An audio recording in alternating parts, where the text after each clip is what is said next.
আচ্ছা, আমরা এবার সাম্য ধ্রুবকগুলো চেনার চেষ্টা করব। কেপি কি, কেসি কি, কেএক্স কি। আমরা কেপি কেসির মধ্যে সম্পর্কটাও স্থাপন কিভাবে করতে হয় দেখব, কারণ এই রিলেটেড প্রশ্ন ন্যাশনাল ইউনিভার্সিটিতে বারবার দেখা যায়। দেখো, প্রথমেই আমরা দেখব মোলার সাম্য ধ্রুবক যাকে বলে সেই কেসিটা কি। কেসি দিয়ে বোঝা যাচ্ছে কে হচ্ছে একটা ধ্রুবক আর সি হচ্ছে মোলার ঘনমাত্রা। কে ধ্রুবক, সি মোলার ঘনমাত্রা। আর কেপি দিয়ে কি বোঝা যায়, কে হচ্ছে ধ্রুবক আর পি হচ্ছে আংশিক চাপ। তাহলে কেপিকে বলা হবে আংশিক চাপে সাম্য ধ্রুবক, আর কেসি হচ্ছে মোলার সাম্য ধ্রুবক। ঠিক আছে, সি তো মোলার ঘনমাত্রা, তাই এটাকে বলে মোলার সাম্য ধ্রুবক। এরা এই ধ্রুবকগুলো কোথায় বসে, সাম্য অবস্থায় বসে না, তাই এদেরকে সাম্য ধ্রুবক বলা হয়। দেখো, কোনো উভমুখী বিক্রিয়ার সাম্য অবস্থায় ভরক্রিয়া সূত্র অনুসারে বিক্রিয়কের সক্রিয় ভর আর উৎপাদের সক্রিয় ভরকে মোলার ঘনমাত্রায় প্রকাশ করলে যে সাম্য ধ্রুবক পাওয়া যায় তাকে মোলার সাম্য ধ্রুবক কেসি বলে। একেবারে সহজ ব্যাখ্যা। অভমুখী বিক্রিয়ার সাম্য অবস্থায় ভরক্রিয়ার সূত্র অনুসারে বিক্রিয়কের সক্রিয় ভর উৎপাদের সক্রিয় ভরকে কিসে, মোলার ঘনমাত্রায় প্রকাশ করলে যে সাম্য ধ্রুবক পাওয়া যায় সেটাই হচ্ছে মোলার সাম্য ধ্রুবক কেসি। এক্সাম্পল দেখো, আমরা একটা গ্যাসীয় উভমুখী বিক্রিয়া নিয়েছি বোঝানোর জন্য, কেসি বোঝানোর জন্য, যেখানে এ মোল এ বি মোল বি বিক্রিয়া করে এল মোল এল এম মোল এম তৈরি করে, তাই তো? তার মানে বিক্রিয়ক হচ্ছে এ আর বি, উৎপাদ হচ্ছে এল আর এম, আর ছোট হাতের সংখ্যাগুলো হচ্ছে মোল সংখ্যা। তাহলে বিক্রিয়ক এ আর বি এদের মোলার ঘনমাত্রাকে আমরা কিভাবে লিখবো, থার্ড ব্র্যাকেট দিয়ে লিখবো। উৎপাদ এল আর এম মোলার ঘনমাত্রাকে থার্ড ব্র্যাকেট দিয়ে লিখতে হয়। ঠিক আছে, যদি হয় বিক্রিয়ক এ আর বি এর মোলার ঘনমাত্রা যদি এইরকম হয় আর উৎপাদ এল আর এম এর মোলার ঘনমাত্রা যদি এইরকম হয়, তাহলে সাম্য অবস্থায় আমরা মোলার সাম্য ধ্রুবক কেসিকে এইভাবে লিখতে পারি। ঠিক আছে, তার মানে মোলার সাম্য ধ্রুবক কেসি এর সূত্র হচ্ছে উৎপাদের মোলার ঘনমাত্রার গুণফল ভাগ বিক্রিয়ক দ্বয়ের মোলার ঘনমাত্রার গুণফল। উৎপাদের মোলার ঘনমাত্রা এল আর এম, এই যে থার্ড ব্র্যাকেট দিয়ে প্রকাশ করতে হবে মোলার ঘনমাত্রাকে, আর মৌল সংখ্যাগুলো সব পাওয়ার হিসেবে লিখে দিতে হয়, মৌল সংখ্যাগুলোকে পাওয়ার হিসেবে লিখে দিতে হয়, ভাগ বিক্রিয়কের মোলার ঘনমাত্রা এ আর বি, মৌল সংখ্যাগুলোকে পাওয়ার হিসেবে লিখে দিবা। ঠিক আছে, এবার দেখো আমরা এই মোলার ঘনমাত্রাকে থার্ড ব্র্যাকেট না দিয়ে সি এর নিচে সাবস্ক্রিপ্ট আকারেও লিখতে পারি। ঠিক আছে, এল এর মোলার ঘনমাত্রাকে আমরা এল থার্ড ব্র্যাকেট না দিয়ে সিএল হিসেবেও লিখতে পারি, কারণ সি একটা ঘনমাত্রা প্রকাশক চিহ্ন, তার নিচের সাবস্ক্রিপ্ট আকারে এল লেখার মানে হচ্ছে সিএল অর্থ হলো এল এর মোলার ঘনমাত্রা। ঠিক আছে, সিএল মানে কি, এল এর মোলার ঘনমাত্রা। এই ছোট হাতের এল মোল সংখ্যাটা পাওয়ার হিসেবে ছিল, ও সবসময় পাওয়ার হিসেবে থাকবে। তাহলে আমরা এম থার্ড ব্র্যাকেটকে লিখতে পারি সিএম, পাওয়ারে ছোট হাতের এম ছিল, পাওয়ারে দিয়ে দাও। এ থার্ড ব্র্যাকেটকে লিখতে পারি সিএ, পাওয়ারে ছোট হাতের এ ছিল, পাওয়ারে দিয়ে দাও। বি এর থার্ড ব্র্যাকেটকে আমরা লিখতে পারি সিবি, পাওয়ারে ছোট হাতের বি ছিল, দিয়ে দাও। এভাবে আমরা যে সমীকরণটা পেলাম কেসিএর, তাকে আমরা 1 নাম্বার দিয়ে প্রকাশ করে নিলাম একটু। ঠিক আছে, কারণ আমরা এখান থেকে আরও একটা জিনিস করব, কেসি এর সাথে কেপি এর একটা সম্পর্ক স্থাপন করবো। এই জন্য কেসি এর যে ইকুয়েশনটা পেলাম এটাকে আমরা জাস্ট 1 নম্বর দিয়ে একটু আইডেন্টিফাই করে রাখলাম, পরবর্তীতে কাজে লাগবে। আচ্ছা, এবার আসি আংশিক চাপে। এটা কি সংজ্ঞার সাথে মিলেছে? সংজ্ঞায় বলেছিল কোনো উভমুখী বিক্রিয়ার সাম্য অবস্থায়, এই যে উভমুখী বিক্রিয়ার সাম্য অবস্থা, বিক্রিয়ক আর উৎপাদের সক্রিয় ভরকে, এই হচ্ছে বিক্রিয়কের সক্রিয় ভর, এই যে বিক্রিয়কের সক্রিয় ভর, আর এই হচ্ছে উৎপাদের সক্রিয় ভরকে কিসে, মোলার ঘনমাত্রায় প্রকাশ করলে, এই যে মোলার ঘনমাত্রায় প্রকাশ করা হয়েছিল, যে সাম্য ধ্রুবক পাওয়া যায়, এই যে কেসি সাম্য ধ্রুবক পাওয়া গেছিল, তাকে বলা হয় মোলার সাম্য ধ্রুবক কেসি। তাহলে আমরা মোলার সাম্য ধ্রুবক কেসি এর সংজ্ঞাটা সূত্র দিয়েও লিখতে পারি। কোনো উভমুখী বিক্রিয়ার সাম্য অবস্থায় উৎপাদ আর বিক্রিয়কের সক্রিয় ভরকে মোলার ঘনমাত্রায় প্রকাশ করলে যে সাম্য ধ্রুবক পাওয়া যায় তাকে সাম্য ধ্রুবক কেসি বলে। এবার আসে সাম্য ধ্রুবক কেপি, মানে আংশিক চাপের সাম্য ধ্রুবক কাকে বলে। কোনো উভমুখী বিক্রিয়ার সাম্য অবস্থায়, ওই আগের বিক্রিয়াটাই বিবেচনা করব আমরা। ঠিক আছে, উভমুখী বিক্রিয়ার সাম্য অবস্থায় যে উপস্থিত পদার্থগুলো আছে তাদের সক্রিয় ভরকে এবার মোলার ঘনমাত্রা না, এবার কি করব, আংশিক চাপ দ্বারা প্রকাশ করলে যে সাম্য ধ্রুবক পাওয়া যায় তাকে আংশিক চাপের সাম্য ধ্রুবক কেপি বলে। ওই উপরের বিক্রিয়াটাই আমরা এক্সাম্পল হিসেবে নিচ্ছি, ঠিক আছে, বোঝানোর জন্য।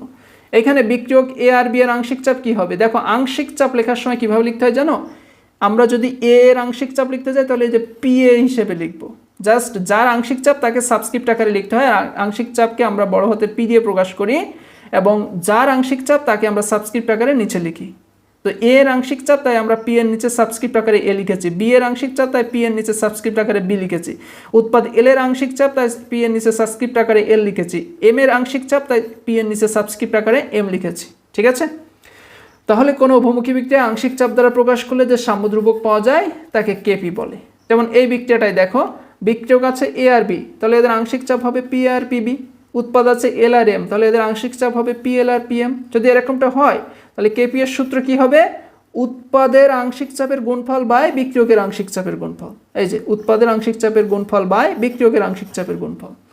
জাস্ট এই মোল সংখ্যাগুলোকে পাওয়ার হিসেবে লিখে দিয়েছি, নিচে সাবস্ক্রিপ্ট আকারে বিক্রিয়ক আর উৎপাদগুলোকে লিখে দিয়েছি, আর এই পি এর অর্থ হচ্ছে আংশিক চাপ। ঠিক আছে, তাহলে এইভাবে আমরা যে কেপি এর ইকুয়েশনটা পেলাম এটাকে নাম্বারিং করে নিলাম 2 নাম্বার।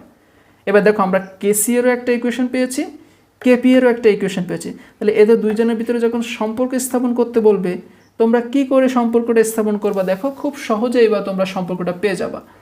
দেখো আমরা আদর্শ গ্যাসের সমীকরণ পড়েছি না, পিভি ইকুয়াল টু এনআরটি। এটা তো সবার মুখস্থ সমীকরণ।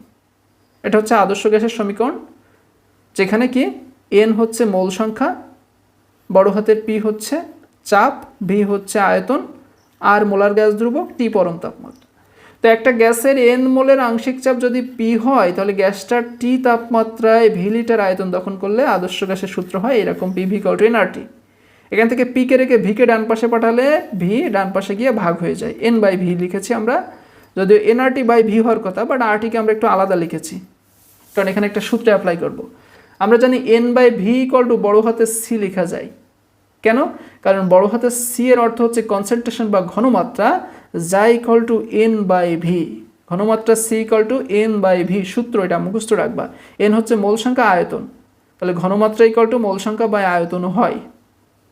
ঠিক আছে, ঘনমাত্রা C equal to N by V, এই সূত্রটা একটু মনে রাখবা যে একক লিটার আয়তনে মোল সংখ্যা বা মোলার ঘনমাত্রার সূত্র হচ্ছে এন বাই ভি, মোল সংখ্যা বাই আয়তন।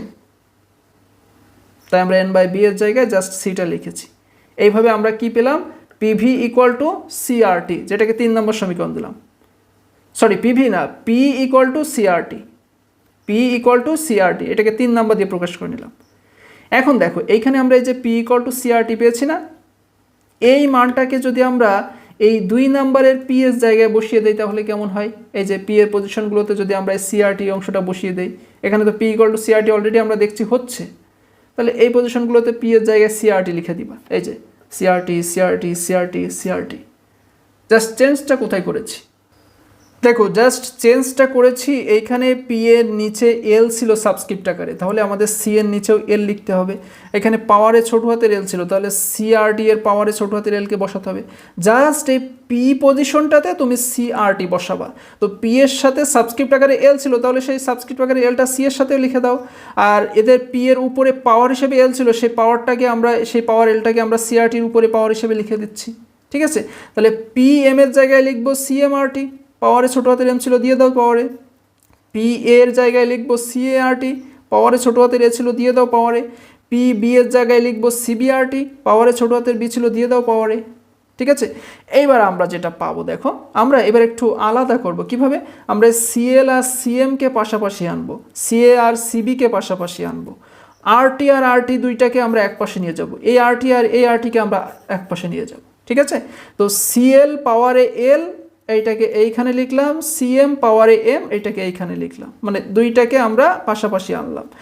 আচ্ছা, এখানে আরটি এর পাওয়ার এল, এখানে আরটি এর পাওয়ার এম, তাই আমরা একটা আরটি লিখে পাওয়ার দুইটা যোগ করে দিলাম, এল প্লাস এম। ঠিক আছে, আমরা জানি পাওয়ার আর পাওয়ার গুণফল আকারে থাকলে তাকে যোগ হিসেবে লেখা যায়। তো দুইটা পাওয়ার তোমার আরটি পাওয়ার এল, আরটি পাওয়ার এম। তো তোমরা যারা পাওয়ারের অঙ্ক বোঝো তাদের ক্ষেত্রে আমার মনে হয় এটা বুঝতে সমস্যা হবে না, যে দুইটা রাশি থাকলে আমরা রাশিকে একটা রাশি হিসেবে লিখে পাওয়ার দুইটাকে যোগ করে দিতে পারি। তাই আরটি দুইবার থাকে, আমরা আরটিকে একবার লিখে পাওয়ার এল আর এমকে যোগ করে লিখে দিলাম। ঠিক একইভাবে নিচে সিএ পাওয়ার এ গুণ সিবি পাওয়ার বি এক পাশে রাখলাম, আর আরটি এর পাওয়ার এ, আরটি এর পাওয়ার বি, তা আরটিকে রেখে পাওয়ার এ আর বিকে যোগ করে দিলাম। ঠিক আছে, আচ্ছা এইবার যেটা হয় যে এইখানে এই যে রাশিটা কি সূত্র পড়ছে দেখো তো, মনে পড়ে এই রাশিটাকে আমরা 1 নম্বরের কেসি এর সূত্র হিসেবে পেয়েছিলাম। এই যে কেসি এর সূত্রটাই দেখো তো, এই অংশটা কিনা, তাহলে কি আমরা এই অংশের জায়গায় লিখতে পারি না কেসি? এই যে এই অংশটার জায়গায় আমরা লিখলাম কি কেসি, আর কেপি কিন্তু বাম পাশে ছিল আগে থেকেই, আমরা জাস্ট এইটাকে মডিফাই করে এইটা পেয়েছিলাম। এবার আমরা এইটার ইকুয়াল টু লিখতে পারি কেসি, কারণ এটা হচ্ছে কেসি এর সমীকরণ। আরটি উপরেও আছে নিচেও আছে, তো আরটিকে একবার লেখো, লিখে আমরা জানি পাওয়ার যখন ভাগ আকারে থাকে তখন তাদেরকে এক জায়গায় আনলে কি করতে হয়, বিয়োগ করতে হয়। পাওয়ার যখন গুণ আকারে থাকে তখন তাদেরকে এক জায়গায় আনলে যোগ করতে হয়। আর পাওয়ার যখন ভাগ আকারে থাকে তখন তাদেরকে এক জায়গায় আনলে বিয়োগ করতে হয়। ঠিক আছে, তো এখানে আরটি এখানেও আরটি, এদের পাওয়ার দুইটা, আমরা আরটিকে একবার লিখে পাওয়ার দুইটাকে কি করে দেব, বিয়োগ করে দিব। এই যে মাঝখানে বিয়োগ, এই অংশটা প্রথমে লিখে ব্র্যাকেট দিবা, তারপর বিয়োগ দিবা, তারপর এই অংশটাকে ব্র্যাকেটে রাখবা। অবশ্যই ব্র্যাকেট লিখতে হবে কিন্তু, কারণ ব্র্যাকেট ভুল গেলে প্লাস মাইনাসে ভুল হয়ে যাবে। ওকে, এবার দেখো এই যে এল প্লাস এম মাইনাস এ প্লাস বি, এর পরিবর্তে আমরা লিখতে পারি ডেল্টা এন। কেন লিখতে পারি জানো, এল আর এমকে, মনে আছে এল আর এমকে, এল আর এম হচ্ছে উৎপাদ দ্বয়ের মোল সংখ্যা, আর এ আর বি হচ্ছে বিক্রিয়ক দ্বয়ের মোল সংখ্যা। ঠিক আছে, তাই আমরা লিখতে পারি এল প্লাস এম মানে উৎপাদের মোল সংখ্যা, এ প্লাস বি মানে বিক্রিয়কের মোল সংখ্যা। তো উৎপাদের মোল সংখ্যা আর বিক্রিয়কের মোল সংখ্যা বিয়োগ করলে যেটা পাওয়া যায় সেটাই হচ্ছে ডেল্টা এন দিয়ে প্রকাশ করে। ঠিক আছে, তার মানে ডেল্টা এন দিয়ে বোঝা যায় কি, ডেল্টা এন হচ্ছে উৎপাদের মোল সংখ্যা আর বিক্রিয়কের মোল সংখ্যার ভিতরে যে পার্থক্য বা বিয়োগফল, তাকে ডেল্টা এন দিয়ে প্রকাশ করা হয়। ঠিক আছে, উৎপাদের মোল সংখ্যা আর বিক্রিয়কের মোল সংখ্যা দুইটার বিয়োগফলকে কি দিয়ে প্রকাশ করা হয়, ডেল্টা এন দিয়ে। তো এই অংশের পরিবর্তে আমরা লিখি ডেল্টা এন। তাহলে দেখো তো আমরা এখন কি KP equal to KC R T delta N পেয়ে গেলাম। তো এইটাই কিন্তু আমাদের কাঙ্ক্ষিত প্রশ্ন, যে প্রমাণ করো KP equal to KC R T power del N. তাহলে ডেল্টা এন কি, উৎপাদের মোল সংখ্যা বিয়োগ বিক্রিয়কের মোল সংখ্যা, এই দুইটা বিয়োগ করলে ডেল্টা এন এর মান পাওয়া যায়। ঠিক আছে, তো যদি বিক্রিয়ক আর উৎপাদের মোল সংখ্যার কোনো পরিবর্তন না হয়, একটা বিক্রিয়াতে দেখা গেল যে বিক্রিয়কের মোল সংখ্যাও যা আছে উৎপাদের মোল সংখ্যাও তা আছে, সেই বিক্রিয়ার ক্ষেত্রে কিন্তু ডেল্টা এন এর মান হবে 0, কারণ ওই যে উৎপাদের মোল সংখ্যা বিক্রিয়কের মোল সংখ্যা দুইটা সেম হলে বিয়োগ করলে তো 0ই হয়। তাহলে সেক্ষেত্রে ডেল্টা এনের জায়গায় যখনই 0 বসাবা, তো আর টি এর পাওয়ার 0 মানে কি, 0 কারোর পাওয়ার 0 মানে তার মান অন হয়ে যায়। কোনো রাশির মাথায় যখন 0 পাওয়ার থাকে সেই রাশির মান কি হয়ে যায়, অন হয়ে যায়। বুঝছো না? তো তোমরা লগারিদমের সূত্র অনেকে পড়েছো কিনা জানি না, লগারিদমের সূত্রের সাথে পরিচিত আছো কিনা। এই যে এ এর মাথায় 0 থাকা মানে এর মান 1, 5 এর মাথায় 0 থাকা মানে এর মান 1। ঠিক আছে, কারোর মাথায় 0 থাকলে তার মান অন হয়ে যাবে। তাহলে যখনই তোমার ডেল্টা এন 0 হয়ে যাবে তার মান হয়ে যাবে 1, মানে এক্ষেত্রে তোমার কি থাকবে, সমীকরণ আর টি এর মাথায় 0 থাকা মানে আর টি এর মান হয়ে যাবে 1, সেক্ষেত্রে সমীকরণ পাওয়া যাবে কেপি ইকুয়াল টু কেসি। অর্থাৎ যেখানে বিক্রিয়ক আর উৎপাদের মোল সংখ্যা দুইটা সমান থাকে সেখানে কেপি আর কেসি মানও সমান থাকে। তো আমরা এইভাবে কেপি কেসির মধ্যে সম্পর্ক প্রতিষ্ঠা করতে পারি। তো আমরা এবার কেপি কেসির সম্পর্ক রিলেটেড 2-3টা বিক্রিয়ার ম্যাথ দেখব। দেখো তোমাদের যদি অনার্স লেভেলে এই রিলেটেড ম্যাথ আসবে কি আমি জানি না, ইন্টারমিডিয়েট লেভেলে আমার মনে হয় এই রিলেটেড ম্যাথ তোমরা অনেকেই করে এসছো। এরকম বেশ কিছু বিক্রিয়া দিয়ে বলতে পারে এদের ভিতরে কেপি কেসির সম্পর্ক স্থাপন করো, কিংবা অনার্স শেষ হলে তোমাদের যে নিবন্ধন পরীক্ষাগুলো হয় সেখানে এমসিকিউ আকারে এই ধরনের প্রশ্ন থাকতে পারে যে এই বিক্রিয়ার ক্ষেত্রে কেপি কেসির সম্পর্কের ক্ষেত্রে নিচে কোনটা সঠিক। তো দেখো এক্ষেত্রে কেপি কেসির সম্পর্ক স্থাপন করার আগে সূত্রটা একবার দেখে নাও। সূত্র হচ্ছে কি, KP equal to KC R T delta N. ঠিক আছে, কেপি আর কেসির ভিতরে সম্পর্কযুক্ত যে সূত্র। তাহলে এই বিক্রিয়ার ক্ষেত্রে আমরা সূত্রটা কিভাবে অ্যাপ্লাই করব, প্রথমে আমরা সূত্রটা লিখি, KP equal to KC R T delta N. আচ্ছা, ডেল্টা এন মানে তো আমরা আগেই বলেছি যে উৎপাদের মোল সংখ্যা বিয়োগ বিক্রিয়কের মোল সংখ্যা। তো এই বিক্রিয়াটাতে উৎপাদের মোল সংখ্যা কত, উৎপাদের মোল সংখ্যা এই বিক্রিয়াটা আমরা দেখতে পাচ্ছি 2, উৎপাদ কে অ্যামোনিয়া, তো তার মোল সংখ্যা কত, 2 না? আর বিক্রিয়কের মোল সংখ্যা কত, দেখো আমরা এখানে দেখতে পাচ্ছি যে বিক্রিয়কের মোল সংখ্যা হচ্ছে হাইড্রোজেনের 3 মোল, নাইট্রোজেনের 1 মোল, মানে টোটাল 4 মোল বিক্রিয়ক আছে আর 2 মোল উৎপাদ আছে।